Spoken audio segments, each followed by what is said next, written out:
una conversación, una larga conversación, ya veremos, con Manolo Sánchez Fuertes, que es uno de los más antiguos compañeros que tenemos en el sindicato en Málaga de la CNT.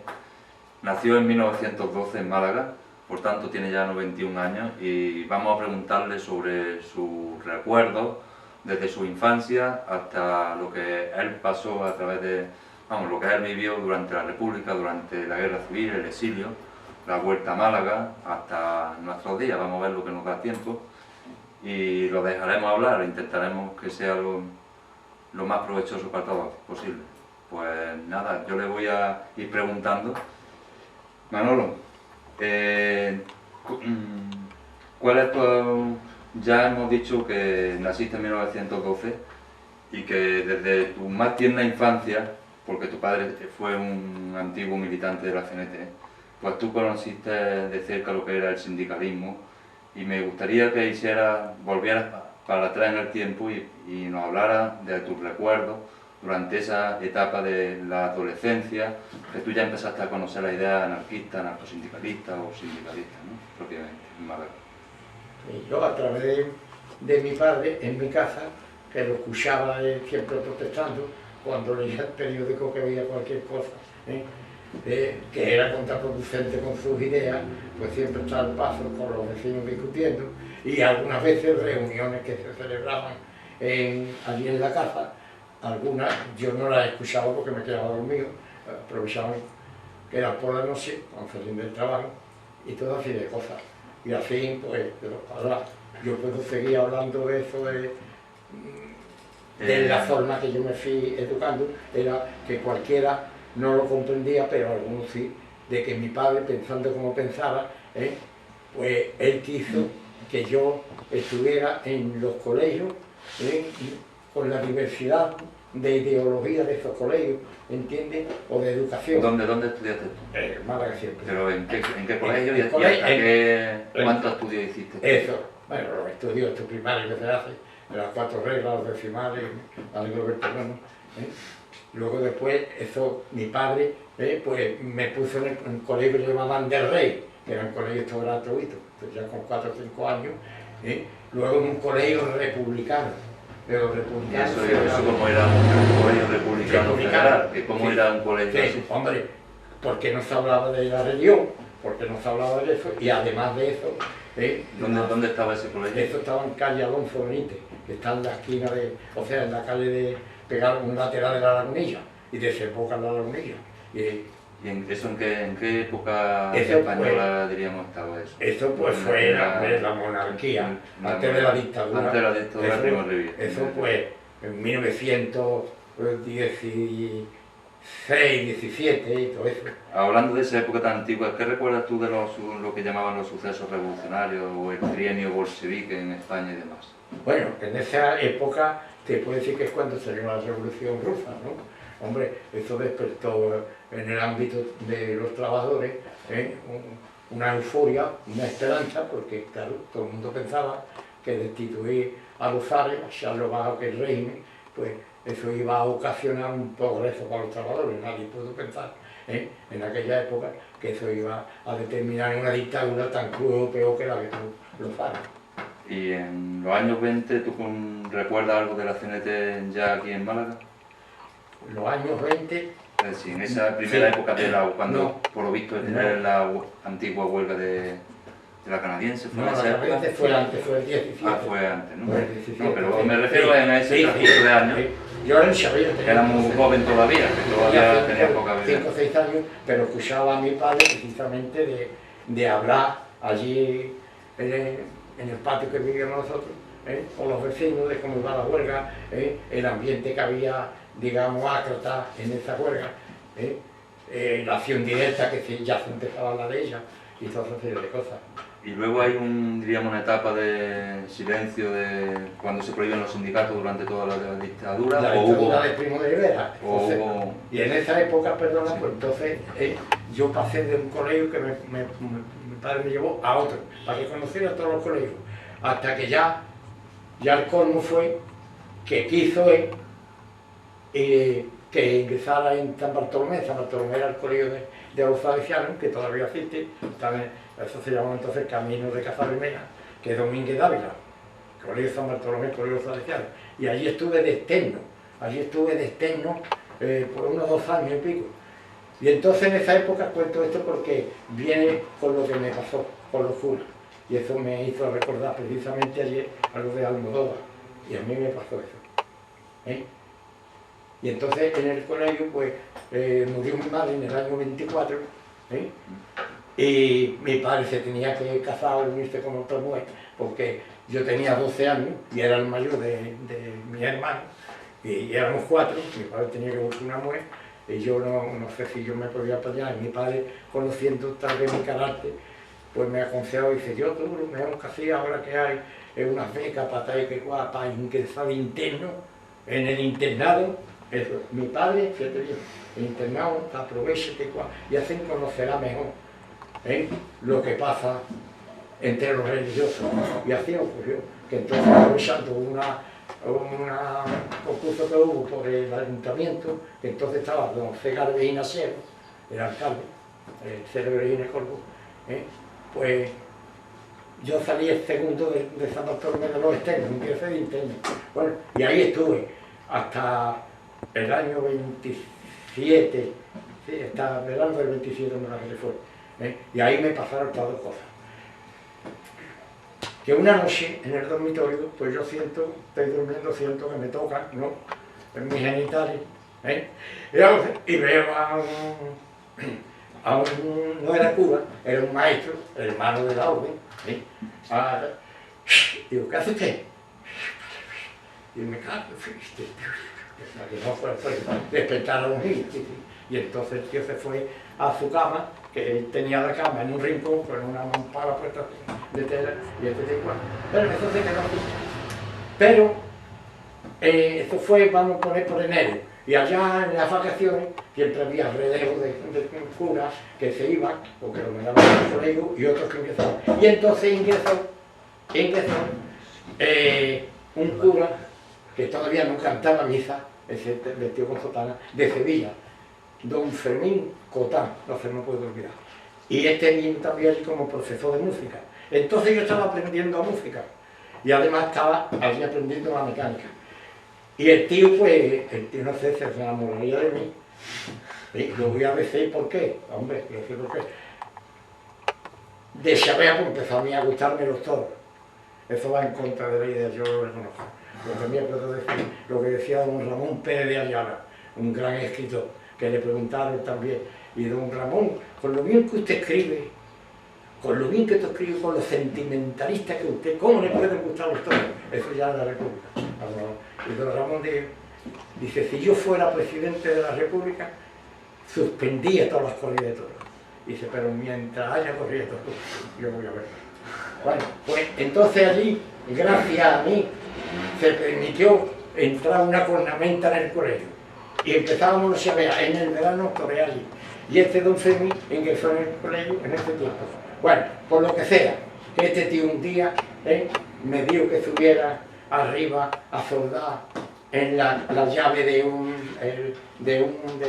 bajo, de un instrumento de música. Y ahí empezó a meterme la pierna y así a tocarme, da igual. Le digo, don Fermín, ¿qué hace usted por ir papá? Le digo, yo no, porque yo, con esa edad, yo ya tenía una idea un poquillo clara. Te voy a contar más de lo que me pasó a mí. Y entonces, pues, tío, se dice, y ahora yo resulta que eso yo, pues, se lo cuento a un íntimo amigo mío, que su hermano estaba como refugiado, fíjate en aquella época, eso ya en la dictadura que hemos revelado, como refugiado en Málaga, que era de Valencia. Y se lo conté, pero se lo conté delante de otro que me regalaba a mí, de otro interno, me regalaba fotografías de todo y todo. Y resulta que a los 10 o 20 días, el segundo de la jerarquía de los salesianos de Málaga, pues como todos los lunes reunía a los niños uno por uno y les decía un ratito, estas son tu conducta y aplicación de esta semana pasada, ¿no? Bueno, mal, seco. Y ahí te decía, tú has hecho esto, eso. Y entonces, cuando me tocó a mí mi turno, el tío me dijo, dice, tú has estado diciendo en el colegio que don Fermín te ha estado tocando para arriba y para abajo. Yo, no, esto es muy largo, no. y no, y no, y no. Bueno, me llamaba al otro día, me despertaban a las 2 de la mañana, me llevaban al coro para meterme en avión, para que yo diera, que eso lo había inventado yo. Y yo dije, yo no puedo inventar eso porque yo no lo he dicho. Y él me decía, es que hay un niño, y hay niños que saben que tú se lo has dicho. Digo, bueno, pues entonces esa fue tu relación con... Espera, me dice, digo, pues pongamos al niño, delante, no me lo quiso poner, me castigaba, Yo estuve 5 o 6 días castigado al sol, así. Bueno, que ya me amenazó que cuando venía el directo que estaba encima, me echaría a la calle. Y yo le decía, a mí me echa, hombre, lo digo porque para mí esto es una rebeldía con esa edad, ¿no? Y digo, si a mí me echan, vengo por las ventanas de la calle, del comedor por la noche y le digo a los niños la verdad de lo que pasa aquí, que todavía no lo he dicho. Y otra vez por unos exámenes también me pegaron. Bueno, entonces te tuviste que ir de allí casi, corriendo, ¿no? Bueno, no, y no lo dije, yo no lo dije y me quedé en el colegio. Bueno, y ya entonces tú, hablando un poco de tu juventud, ¿no? De cuál es el ambiente cultural que había, que se vivía entre la gente de los 16 y 20 años, la gente joven, ¿no? Bueno, en esta época empezó ya, pero eso ya, como te diría, pegado al tiempo de la República, ¿no? Ya casi por la República. Es decir, yo te hablo de, por ejemplo, de la clase obrera, pues yo te digo una cosa, había una juventud, porque claro, había una actividad sindical, había mucho mitre, mucho acto, había un ateneo muy importante, y entonces pues la juventud, yo hablo de la nuestra, leía mucho, la juventud nuestra leía mucho, y había una cantidad de jóvenes con una cultura, vamos, que hoy, palabras no, habiendo más tiempo en el colegio, habiendo más métodos, más dinero, más de todo, desgraciadamente no existe. ¿Tú recuerdas algunos actos importantes del Ateneo o qué actividades son las que más se hacían en ese Ateneo? Yo me acuerdo de una conferencia que dio en el Vitalaza Domingo Germinal, que duró 5 horas, el solo. ¿Dónde estaba el Ateneo en Málaga entonces? Yo no me acuerdo ahora, yo no me acuerdo ahora. Como hombre, me acuerdo de muchas cosas, pero de otras yo no me acuerdo.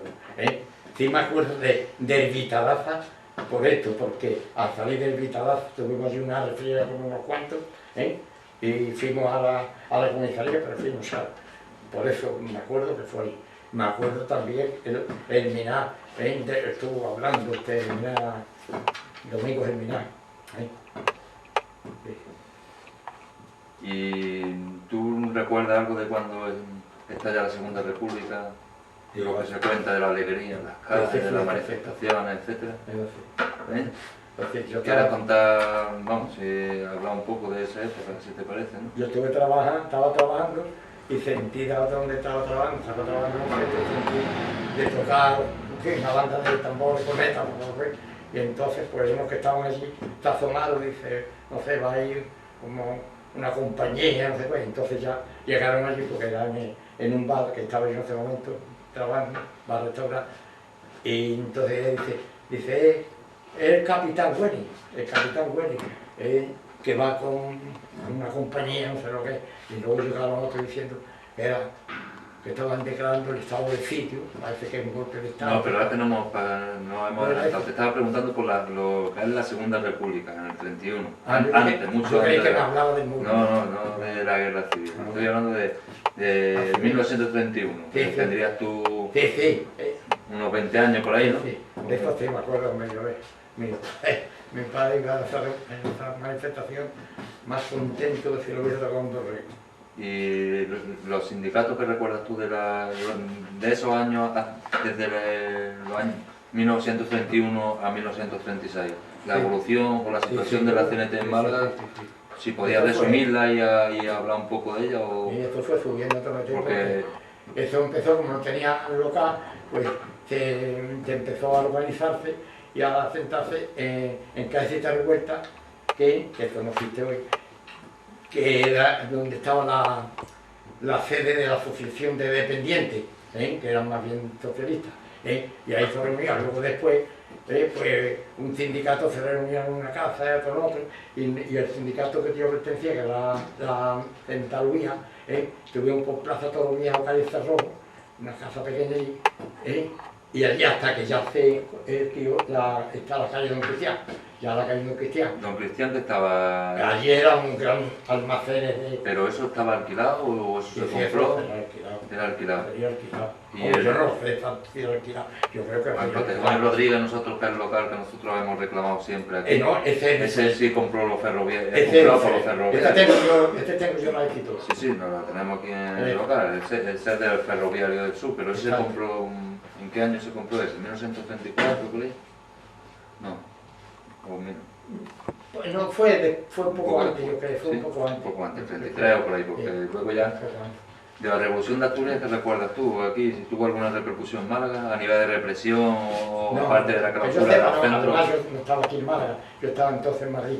Ah, estaba en Madrid, viviendo. Sirviendo. Hiciste la mili allí en Madrid. Estaba en Madrid, sí, precisamente. Y allí, precisamente, el batallón nuestro, el regimiento nuestro se sublevó, porque tenía que ir a Asturias, y yo me acuerdo del coronel, Vicente Español Villasanti se llamaba, el tío. Decía, ¿cómo? Que no obedezcan los soldados a los... ¿No obedecieron las órdenes de ir aquí a Asturias? Y no fuimos a Asturias. Pero fue... Y nos reuníamos, fíjate tú. Y entonces, estaba el regimiento, lo mandaron a hacer guardia a algunos soldados, que ahí estaba yo, a Pacífico, cerca de Venta, cerca de Venta, de Puente Vallecas, en la línea Puente Vallecas. Y los bros del Puente Vallecas de la gente se reunían debajo de la garita que estábamos nosotros. Lo veíamos nosotros y les servía de guardia al que podían estar tranquilos allí, ¿no? Es decir, que se podíamos reunir, que vamos a hacer relevo, que vamos a hacer relevo. Y entonces el que estaba de guardia se quitaba y venía todo soldado, todo artillero, a hacer el relevo y a alternar los compañeros allí. Y luego, durante el día que estábamos un poco libres, nos íbamos a Vallecas, allí a un bar, nos reuníamos con ellos.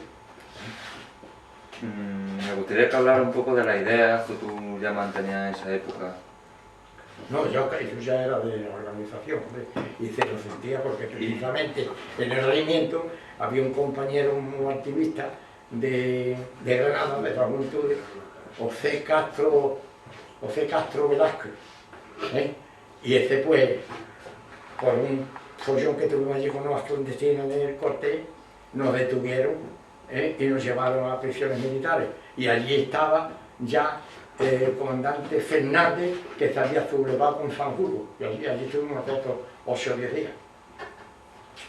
Y cuéntanos algunas de las huelgas más importantes que hubo antes de que estallara la guerra civil en Málaga, que se sucedieron mucho, hubo un montón de actividad sindical porque la CNT no se contentaba con, vamos, como no participaba mucho de la política, pues su acción la hacía a través de la lucha obrera, que es como hoy día la hace todavía. Una de las más importantes que yo conocí fue la del transporte de Málaga.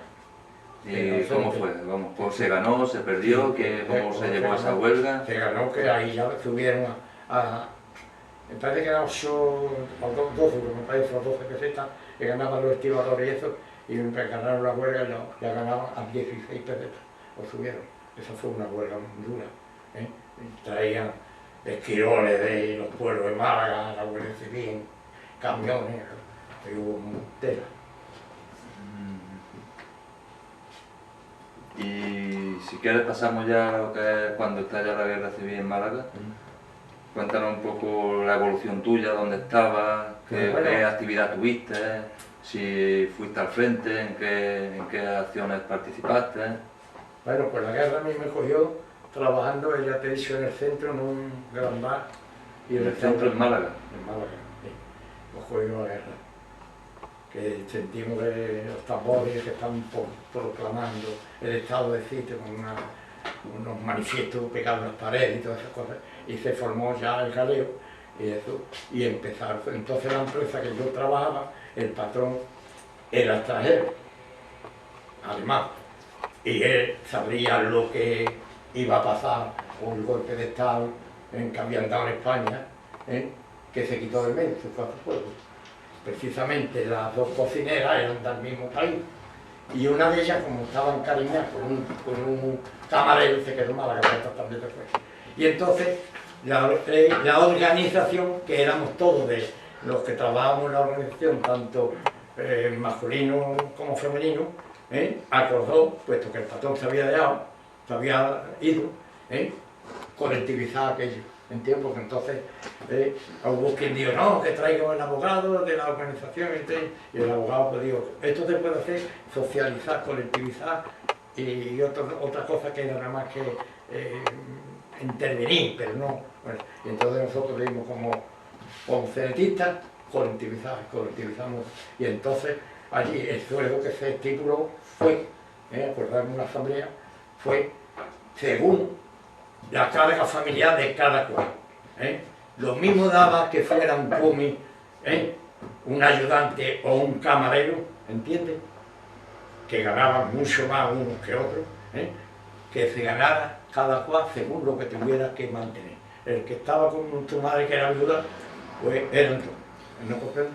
Y el que tenía 4 hijos se llevaba 4 el suyo de su mujer. En fin, eso costó también. Manolo, a ver si podría hablarnos un poco de eso, de julio del 36 bueno, que cae la guerra civil, ya está, a febrero del 37 que cae Málaga. Y entonces, ahora cuando nos explica, vamos, si recuerdas por ejemplo quién es los sindicalistas así más importantes que había en Málaga, los nombres de las personas así que resaltaban más o que tenían más importancia o más influencia en la gente de lo que era la CNT en Málaga y que tú conocías más de cerca. bueno, te sigo hablando de esto.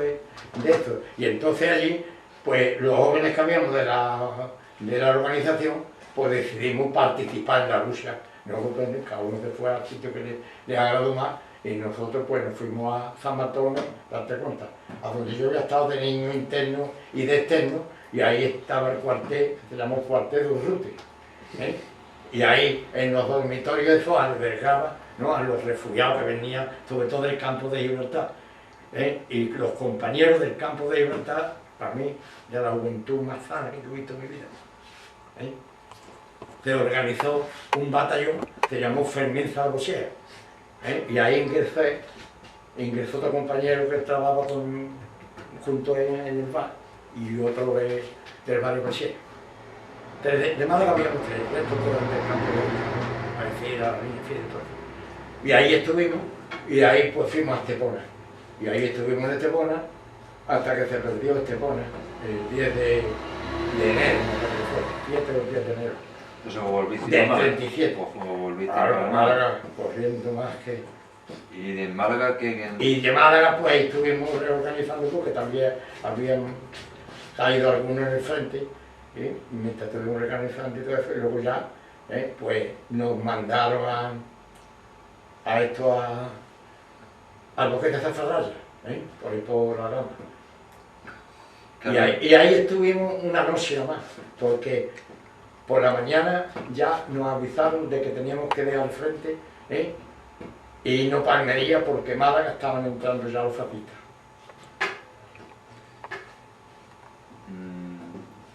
Entonces tú estuviste destinado a los batallones o vivías en Málaga.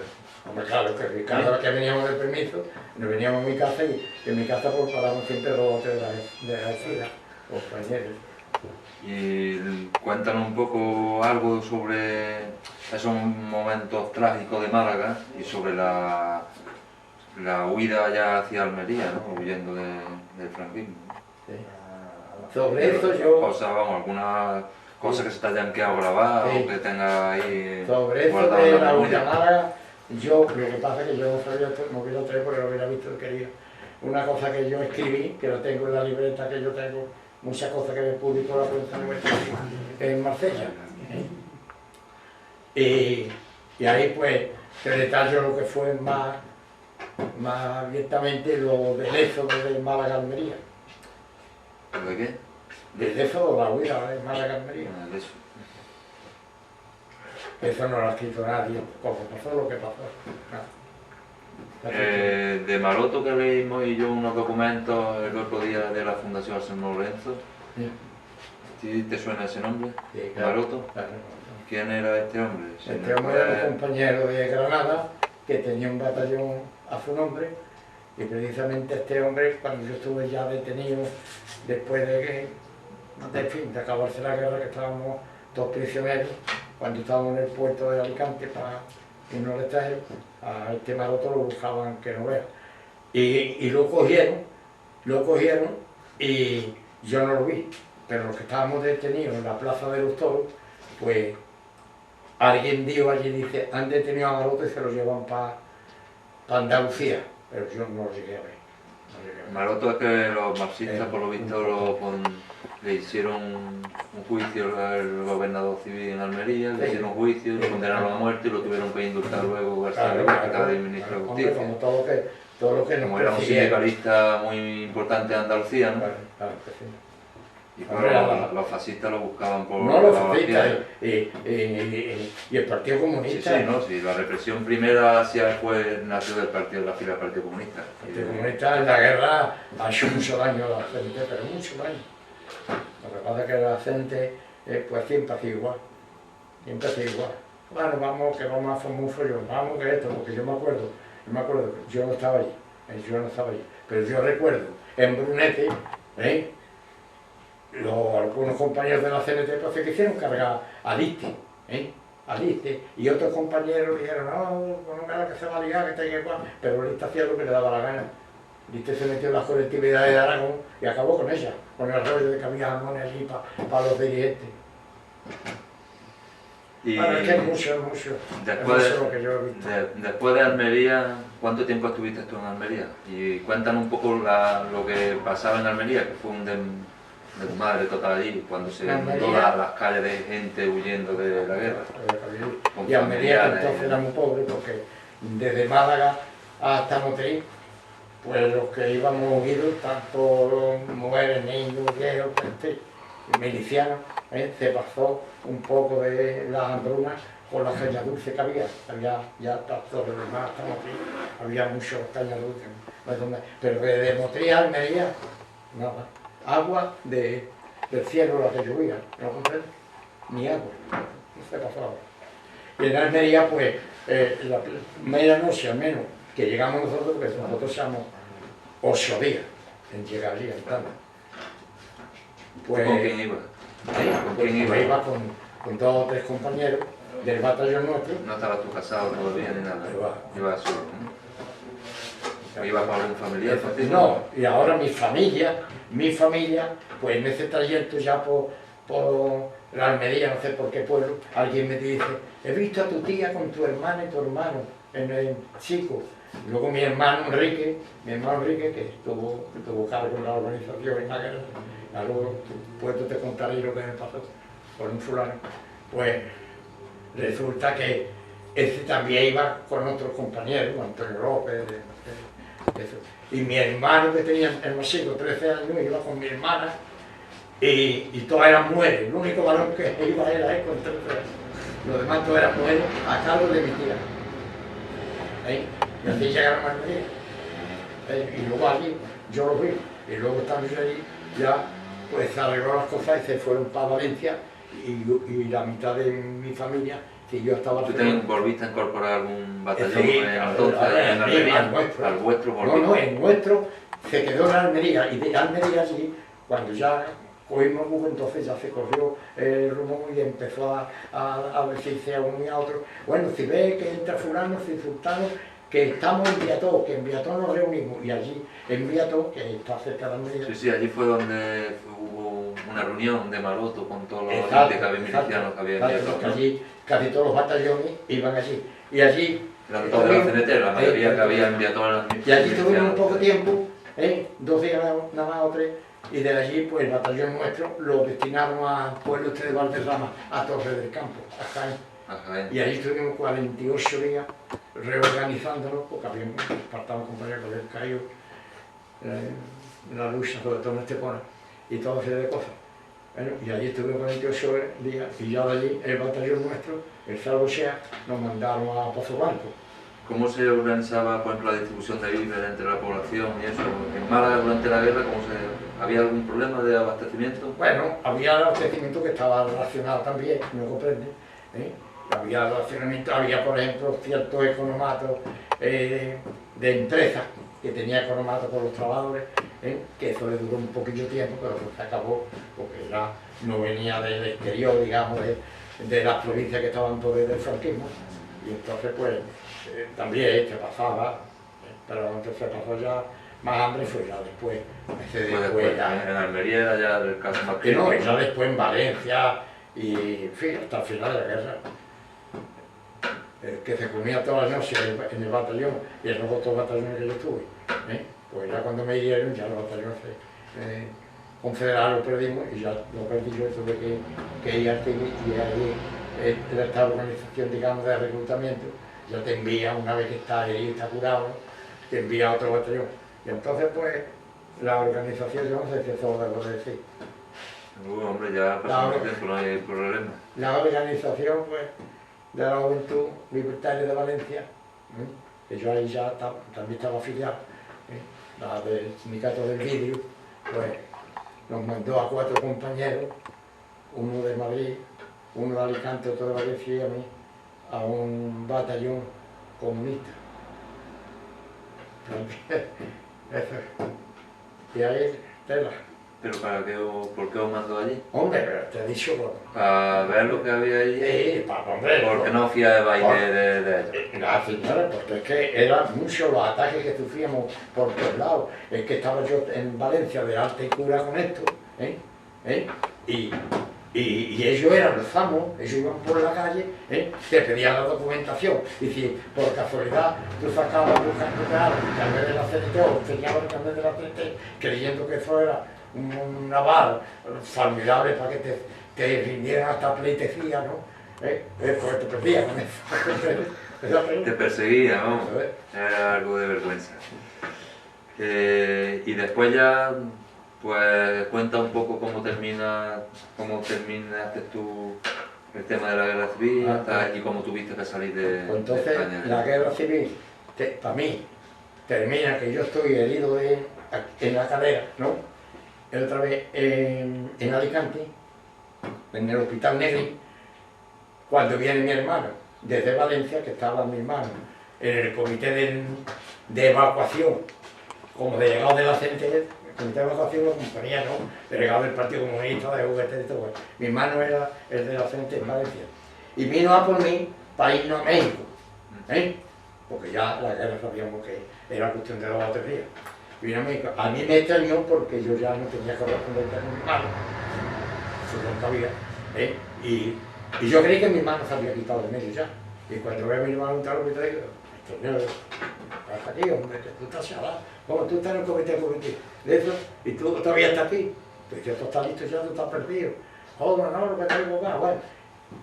Que, vente, pues vente, platico. Ahora, el delegado del hospital no me quiere dar el alta y cura. Porque yo le pido alta y cura y yo no estaba curado. Entonces digo, dame el alta y cura, que yo me voy para Valencia con mi hermano y allí me curaré, me atenderán en Valencia. Pues yo no te puedo dar esto porque el tío era fascia, estaba allí escamuflado. Y pertenecía al Partido Comunista y los comunistas estaban con él porque sabían muy bien hablar y todo. Pero era y no quiso. Y entonces yo cogí, lo obligué y yo hice así, me firmé, yo mismo me hice y yo mismo me lo firmé y le quité el tapón y eso. Y tengo, pero estos son anécdotas, pero son anécdotas, yo sé que son raras. El compañero que había estado conmigo en Estepona, que había sido conmigo, un hermano, de Algeciras, Juan Domínguez Durán, para mí como un hermano, que hizo la trayectoria desde Vélez, Almería, andando, juntos y todo eso, y que nos separamos allí porque se enteró que su hermano se había escapado de Algeciras y estaba con los Arcas, que era otro batallón anarquista, a los hermanos Arcas de Sevilla, maravilloso. Y al enterarse que su hermano se había escapado, estaba con los Arcas y estaba enviado, mira Manolo, lo siento, pero me voy a tener que ir con mis manos, Juan. Yo sé que te vas a sentar, digo, hombre, tu hermano y tu hermana. Tú hace ya tiempo que no lo veo, pues te vas a nada, ya nos veremos otra vez. Y ahí nos despedimos en Viató, antes de ir, ellos se fueron para otro lado y nosotros fuimos a todo el campo. Y ahora, cuando mi hermano sale conmigo del hospital, yo con el alta y cura, ¿entiendes? Entonces, por la calle, cuando llegamos al puerto, porque mi hermano dice, ahí hay un barco que está que jugar, pero antes nos vamos para Valencia, que están allí tu pasaporte arreglado para irnos para México. Digo, pero que México, de aquí ya no sale nadie, hombre. Es verdad, yo lo veía así. Digo, si de aquí sale alguien, el barco cae ahí, en el puerto, uno que estaba en el puerto de Alicante. Ese fue. Y ahí Juan Domínguez, venía con el hermano, para coger ese barco, el Estrabú.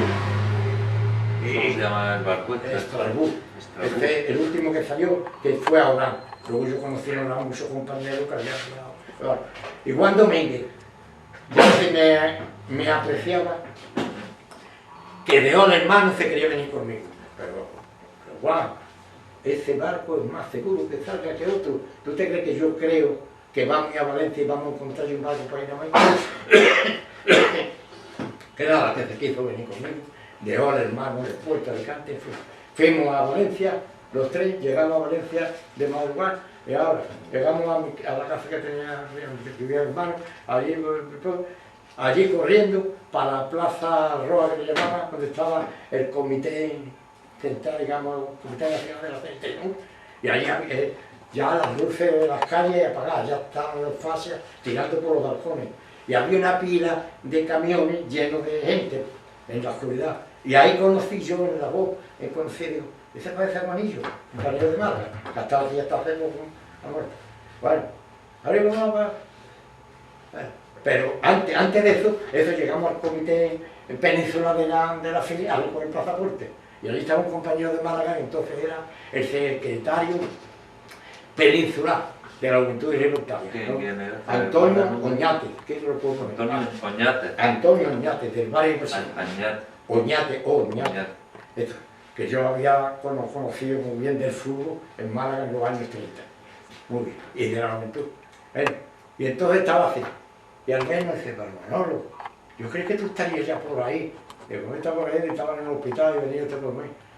Digo, bueno, dice mi hermano que están ahí los pasaportes y peso, moneda mexicanito.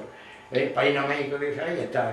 Ya, antes, aquí ya no estaba decepcionado. Y le digo a mi hermano, ¿qué? Enrique.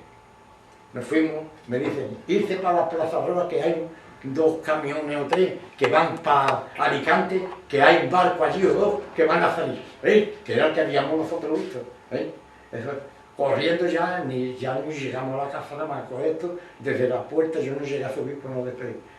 Corriendo otra vez a los camiones, a Alicante. Llegamos a Alicante a las 4 y pico de la mañana. Cuando llegamos, acababa hace un rato hacía un rato que sabía el barco del Estrabú. Y ya además, pues tuvimos que ir allí en el puerto de Alicante,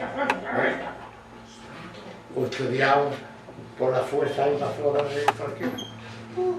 Entonces tú no pudiste salir en el barco y te tuviste que quedar. No, el barco ya cuando llegamos a Alicante, desde Valencia, ya había salido. Carlos, dale pausa un momento. Bueno, pues allí en el puerto de Alicante habríamos, según te contamos, unas 15.000 personas. Había algunas mujeres con sus hijos y con sus maridos. Y esperando que llegaran barcos para irnos al tren, quizás de España. Estos altavoces de cuanto... Aquel que no se haya manchado la mano en sangre, te puede entregar que no le pasa nada, porque ya hasta Alicante ya no tenía el fascismo cogido. Lo único que estaban respetando de momento era el puerto, porque allí habíamos 15.000 personas, nos iban a bombardearnos. Muchos tiraron las pistolas y las armas que tenían allí armadas y tal que cual, y allí pues se vivió horriblemente porque cada uno se le venía a la cabeza lo que le podía pasar, lo que no le podía pasar. Algunos se entregaban, porque decían, yo no me he manchado las manos, yo no he hecho daño a nadie, para recabarlo, yo que tengo que estar con la mano, se entregaba. Y a la salida del puerto, el puerto estaba taponado por tanques de los italianos, que eran los italianos que estaban allí entonces. Y bueno, desde el puerto no se veía al que salía centro, yo le echaba mano, porque lo veaba, y cuando llegaba a una calle de repente, como si para el puerto de allí, parecía la entrada de aquí, ¿sabes? De Málaga. Entonces ahí le echaban mano cada uno, y ya se lo llevaban detenidos, todos. muere niño, se la muere con un año, y ahí estuvimos unos cuantos días, y cuantas noches. Y ahí pues ocurrieron casos de a veces en grupos, ¿no? O grupos por afinidad de uno y de otro, y había unos grupos, y yo recuerdo una noche que había un grupo y una facción se levantó de pronto y dice: mi última rebelión contra el fascismo. Y se preguntaba un hirviente y se lo abrió. Y eso yo lo tengo escrito en un relato sobre el puerto de Alicante que me publicó el Etuá. Tengo la esa de cortarle el poder, pegarme esa. Y otro me acuerdo de un chalet, y otro que se subía a una farola, se tocó a la cabeza esa farola que está, ¿entiendes? Que tiene el subía allí, y se tiró allí, y yo qué sé, si un día, 2 días, y una noche, una pila hora. Y de vez en cuando decía: barco a la vista. Y no, un barco. Cada vez la cosa peor, los nervios más exaltados, y el pobre se que quedó dormido, se cayó, se mató, es muy chocado. O uno que vimos, cuando entramos al puerto, vimos a un hombre muy viejo, con una gorrita que parecía a Pío Baroja, en el coche, un coche de lujo, entró allí, y entonces uno dijo que lo conocíamos, los que por ahí dice ese el teniente coronel de fulano de tal y cual, pero que no se puede mover. Bueno, pues a los 2 días de estar allí se tocó la cabeza y lo hubiera corriendo sin poder. Se había tocado la cabeza, pero escena cruel. Y bueno, entonces, ¿qué pasó allí? ¿Pudiste Y allí, salir? pues nada, allí ya, porque de allí del puerto ya llevaron al campo de los arbolitos. Y allí el campo... Allí no salió, allí no llegó barco, allí donde tuvieron... No, todo el tiempo están llegando barco. Pero en ese mismo tiempo se contaba que por Torrevieja, por no sé qué pueblo de Alicante, habían salido 2 o 3 pesqueros, con gente refugiada y con la, pero eso no lo vimos nosotros, ni lo pudimos comprobar luego si nos enteramos que había sido así. Y ya de ellos llevaron al campo los arbolitos, y ya en el campo los arbolitos, pues allí se pararon más o menos la mitad, y uno lo pasaron al pueblo de allí de Alicante, que es donde estuvo en fin, muchos compañeros, y entre ellos El campo ese famoso de Albatera. de Albatera, Eduardo Pérez de Guzmán, que mira, se da el caso, que a ustedes no lo habéis conocido, pero un compañero de Málaga, que ha muerto en Málaga, que estuvo, un gran compañero. Pues este compañero, yo le presté un libro que había salido en aquellos tiempos de Eduardo Pérez Guzmán hablando de eso, de Albatera, del puerto de Alicante y eso. Y en el libro pone, porque el libro se salió muchísimo después de yo haber escrito aquel artículo sobre el puerto de Alicante, y este gallego pues me dice: Manolo, eso que tú has puesto de el que cerraba el vientre, el que estaba en el barco y todo eso, en el libro que ha escrito Pérez de Guzmán lo pongo, porque Pérez Guzmán también tuvo eso. ¿El gallego este, que el Manolo Gallego Ponce? No, Luis Gallego Ponce. Luis. Sí, Gallego Ponce, sí. ¿Este fue el que escribió lo de la biografía libertaria de Málaga? Ese la escribí. ¿O la escribiste entre tú y él? Él escribió todo. Sí. ¿Sí? Pero sí, el que dio la idea, él tenía más conocimiento porque él estaba... Él conoció a todos los que salen ahí, ¿no? Sí, él estaba muy bien metido en la organización, hay que reconocerlo.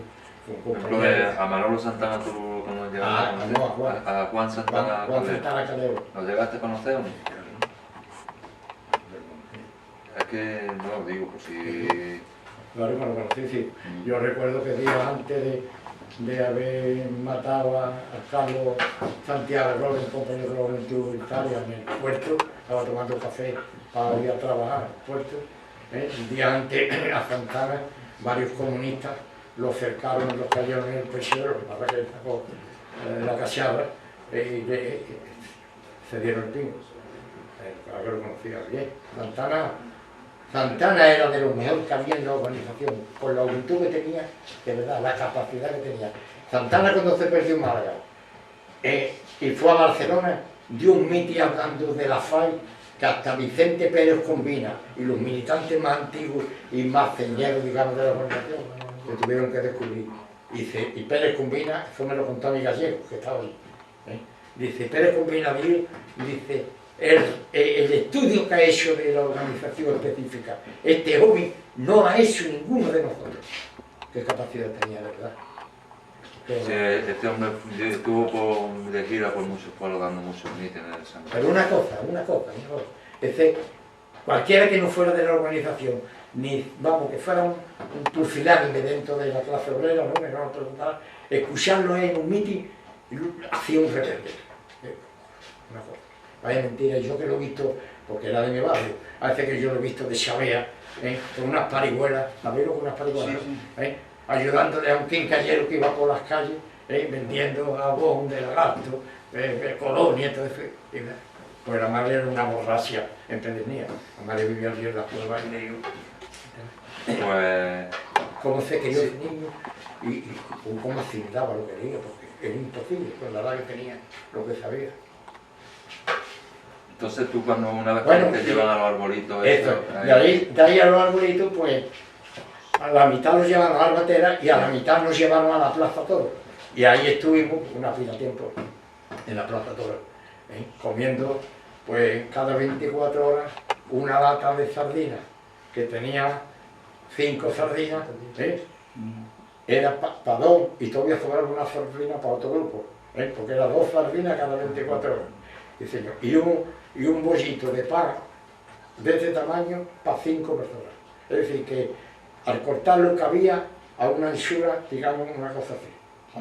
Y a veces se pasaba hambre, que cada día le tocaba a uno coger las mejillas del pan. Mientras lo cortaba, uno ponía las manos así, para coger las mejillas que caían al partir los 5 trozos. ¿Y cuánto tiempo estuviste ahí o qué pasó que vamos? Pues yo creo que fue un mes, no me acuerdo. ¿Un mes nada más? Sí, y luego ya, ¿dónde te pasaron? No, entonces, ya a los 15 o 20 días de estar allí, empezaron ya a hacer una especie de juicio, ¿no?, para aclarar aquello y desalojando aquello. Y ya pues, cada día iban 100 allí a un tribunal en el que había unas mesas como esta y habían 10 jueces, digamos así, o 10 escribientes, eran subtenientes, sargentos, había un teniente, los demás eran todos más bajos. Y ahí tenía unos formularios ya escritos todos a máquina, y ya sobre eso te preguntaba, fecha tal cual, dónde sirviste, dónde te cogió el movimiento de Asturias, dónde te cogió el movimiento de la guerra, y dónde estuviste, qué hiciste, tal cual, y dónde te han detenido ahora, es decir, por qué está aquí. Claro, el que se declaraba inocentemente que era del puerto, que lo habían detenido en el puerto o al salir del puerto, eso ya. Y entonces abajo te ponía C, concentración, E, expediente, y L, en esas 3 abreviaturas, y L era libertad. Y ahora, los que no sabían, que eran casi todos, echaban al día uno o dos, no echaban más, porque ahí cada uno se explayaba como podía, ¿no? Metía los cuentos que quería y como no lo podían igual, volvía a la Plaza Toro. Y pienso que en la albatera hacían igual. Volvían a la Plaza Toro. Y ahí contaban lo que había pasado. Entonces los que íbamos después, íbamos un poquito preparados con las respuestas que teníamos que dar. Y yo me escapé porque yo no le hice caso a algunos compañeros, porque yo, el acta ese de hospital que yo tenía, no comprendí, el acta de hospital que yo tenía, yo no la rompí. Y compañeros de Málaga, te digo los nombres si quieres, que uno estaba militando aquí hasta hace 6 o 7 años, igual González García, el cojo, que lo conocen muy bien Manuel González. Pues él me aconsejaba, no lo rompes, hombre, digo, en el hospital Negri. Digo, pero no, yo estaba en el hospital Negri, no, a mí no me han cogido en el puerto. Con esto demuestro yo que yo estaba en el hospital. Y con eso, cuando me tocó de me interrogaban, pues, ¿dónde está usted? En el movimiento de Asturias, ¿dónde lo cogió usted? Ya ves, yo estaba sirviendo en Madrid. Yo podría decir que estaba sirviendo en el regimiento a caballo, que este sublevó. No puedo decir eso, porque eso no vale eso, ¿no? Entonces, de que yo vi, yo en Valencia, y allí en Valencia que había un caso de un tío mío. ¿Entiendes? La guerra, ¿dónde lo digo? En Valencia. ¿Entiendes? En Málaga no, porque Málaga, a pesar de que Valencia también estuvo casi hasta el final de la guerra, Pero el caso de Málaga no fue de Valencia. En Málaga hubo mucho gareo, muchas muertes, que Valencia no hubo tantas. En Málaga hubo una respuesta al fascismo que casi en España se dio. Y todo eso todos los militares te lo sabían. Y yo pues eso, pues lo sabía, me daba cuenta y puse todo eso. Y ahora cuando me dice, ¿dónde lo detuvieron? ¿A dónde había estado? El regimiento que está ahí, en fin, batallón que yo había estado en la guerra. Yo estaba en sanidad. Me dice, ¿y usted no se pudo nunca pasar en tanto tiempo? Porque te pregunta de cuándo sale el momento, digo, de que cogieron mi quinta. Y dice, ¿dónde está usted? ¿Y no se pudo usted pasar con nosotros? Digo, no, yo no me iba a pasar, estaba en sanidad, no me iba a meter con el coche, con la trinchera y todo. Podía hacer todo. Y entonces ya pues, me preguntó que dónde me habían detenido, porque estaba yo allí. Y entonces digo, pues mire usted, yo salía del hospital, que iba para la estación, para coger. ¿Usted estaba en el hospital aquí? Sí, ¿cómo estaba usted? Digo, estaba aquí en el hospital, tenía el papel. Y dice, y yo iba para la estación para coger el coche, para irme para Valencia, pues usted no es de Málaga, pero yo estaba un tiempo en Valencia con Málaga. Es decir, que los follones gordos en Málaga, yo nunca me cogí en Málaga, ¿me entiendes? Eso. Y me iba para Valencia y entonces me paró la policía y me preguntó, eso, que quién era yo, que me enseñara la documentación, y yo enseñé el alta del hospital, porque yo qué documentación podía tener, enseñé el alta del hospital, y me agregaron, digo yo, a unos que salían del puerto custodiándose lo que habían hecho, date cuenta, la libertad, ¿entiendes? Y entonces me dieron un papel que me tenía que presentar en la Guardia Civil o en la Comisaría de Policía en Málaga, tan pronto llegara, lo que no hice. Que sí. Y así fue. Y es más, cuando salgo de allí, ya en libertad, mi hermano se quedó allí, mi hermano. Porque es muy largo de contar eso. Pero mi hermano... te pusieron libertad y ¿qué hiciste? Dices que no te viniste a Málaga y entonces sí. Y ya te fuiste... No, me vine para Málaga. ¿Te viniste a Málaga? Sí, al salir... Pero que no se presentó. No, que no me presentaba, pues sí, cuando llegué a Málaga. Y al salir de allí del chalet donde se hacía esa especie de juicio, me encuentro en la calle, que yo iba una alpargata blanca, unos calzones de polvo, y veo a uno de galeo que empieza, ¡ay, ya están aquí los rojos! Con malete americano,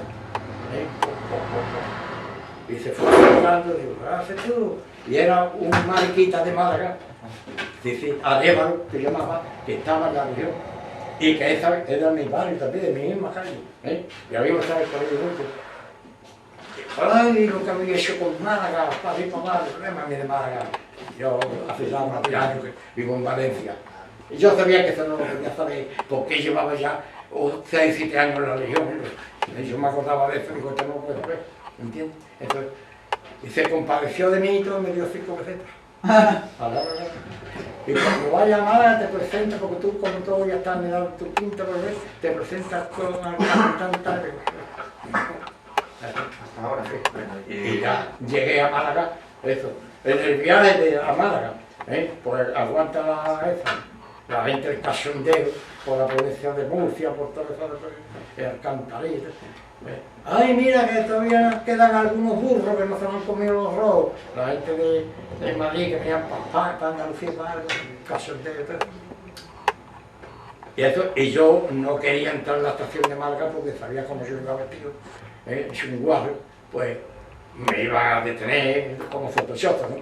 Y entonces a uno que iba a sentar al lado mío, que nos conocimos en Granada, en el tren, pues este muchacho me contó también su historia, y era de flechas negras, de los fascistas, ¿no? Flechas negras, pero el muchacho me contó su historia y yo que ese estaba metido ahí por salvar al padre. El padre lo tenía en la sierra y un hermano preso, y por salvarlo, me metió a flecha negra. Pero ese muchacho nada más que me vio a mí como yo iba vestido, se aborreció de mí, entonces para arriba, para abajo. Me pagó hasta en Granada, porque ahí paró el tren unas cuantas horas. Y yo le di a ese, mira, si me quedo dormido, me traquea, en los Prados antes de entrar a Málaga, que yo me echase del tren, que yo no quiero entrar a Málaga, como yo entro a Málaga, si hay alguien que me conozca, peor, pero cualquiera mismo, de la Guardia Santa, Guardia Civil, que me vea con voy, de cual y en la estación de Málaga, Guardia Santa. Yo miro al muchacho, es que él también se había quedado dormido, pobre. Y entramos a la estación, ahí no le mataban porque él iba vestido de fresadero. Y a mí, en fin, la Guardia Santa no seguía a la parte. Preguntaron que dónde iba, que te iba, ya yo no podía dejarme porque yo estaría hasta el conducto para sentarme en la Guardia Civil. Te dice, bueno, pues usted sabe a la Aurora, que era donde estaba la requisitoria entonces para los que venían de la zona roja, ¿no? Sí, ¿dónde está? Pues ahí usted, se presenta usted, si usted no ha hecho nada, pues lo pone en libertad. Y así fue, pero cuando yo salí de la estación, no iba a llegar a Aurora. Pues me fui para buscar a los míos, que yo sé que estaban en Francia, porque toda mi familia estaba en Francia, mi padre estaba preso, porque esa es otra, mi padre estaba preso, pero yo ya sabía lo que había pasado en mi casa. Yo sé que tan pronto entraron las fuerzas en Málaga, en mi casa llegó 2 camiones con la Guardia Civil, y ahí se lo llevaron todos. Pero bueno, y cuando yo llegué a Málaga, a los pocos días de Málaga, pues un vecino, que era de la edad de mi hermano, tenía 13 años cuando los follones, pensando que yo me molestaba, Manolo, que yo, es que me obligó la Guardia Civil a ayudar a llevar las cosas vuestras, a echar los camiones, y que va. Mi casa, mi padre preso, mi hermano preso en Alicante, que yo me lo dejé allí detenido, y mi hermana y el chico, mi tía y mi prima en Francia de refugiados, así es para Rama. Y ahora, a los pocos días de estar yo en Málaga, pues yo iba para mi casa y me encuentro cerca de la comisaría, donde estaba la comisaría de la aduana, a Pedro el Alto. ¿Quién era Pedro el Alto? Pues era uno que había pertenecido a la FAL, pero que luego estuvo en la Guardia Civil y fue un cómplice de la policía, y yo no lo conocía entonces. Y lo conocí preso conmigo o prisionero en la Plaza Toro, en la Plaza Toro. Y ahora, cuando a mí me pusieron libertad, él estaba ahí todavía, pero 7, 8, 10 días después me lo encuentro en el Café Duque, en la esquina del Café Duque, en calle Fite, enfrente a la aduana. Y yo venía por detrás de la aduana y lo vi la esquina. Y digo, ¿este tío qué hace ahí? Tengo que estar frente a la policía. Y fui y me quité del medio. Y días después leí en el periódico de Málaga la lista de malagueños, sobre todo casi todos de la gente, compañeros, con todos los que habían hecho o todos los que habían declarado o denunciado quien fuera, de lo que habían hecho. Vamos, todo era para fusilarlo. Y entre ellos estaba mi hermano, estaba Antonio Campoy, que fue secretario del Comité de Metalurgia, en fin, todo así. Y luego ya días después me enteré que este Pedro lo habían puesto en libertad, al comunicar quién era él. Y entonces vino aquí y fue con la Guardia Civil, eso ya me lo contaron ellos, mi hermano me lo contó, el Juanillo me lo contó, ellos. Fueron allí con la Guardia Civil a la Plaza Toro. Pedro, ¿qué haces tú aquí? Entonces mosquearon, dice, este tío venía aquí a los malos. Dice, aquí que he venido a Charo, a deciros buena persona, no asustaros cuando yo vaya señalando. Claro, ya estaba de acuerdo con la Guardia Civil, por lo que se ve, ¿cómo se llama usted? Juan González García. Fulano de tal, y ahí apuntó 40 y tantos. En el periódico La Tarde de Málaga venía la lista. Mi hermano le ponía que había matado al capitán Méndez, que había yo digo, no sé, fui un lío. Y entonces ya después ya me enteré que había sido él. Entonces estaba Antonio Raya, un militante de la juventud, tenía castañas de activista, que era. Pero se andaba ya más por Granada que por aquí, porque aquí ya no podía estar. Ya lo conocía todo. Y él... ¿Qué pasa? No, eso no es. Nada, cuando termine lo paran.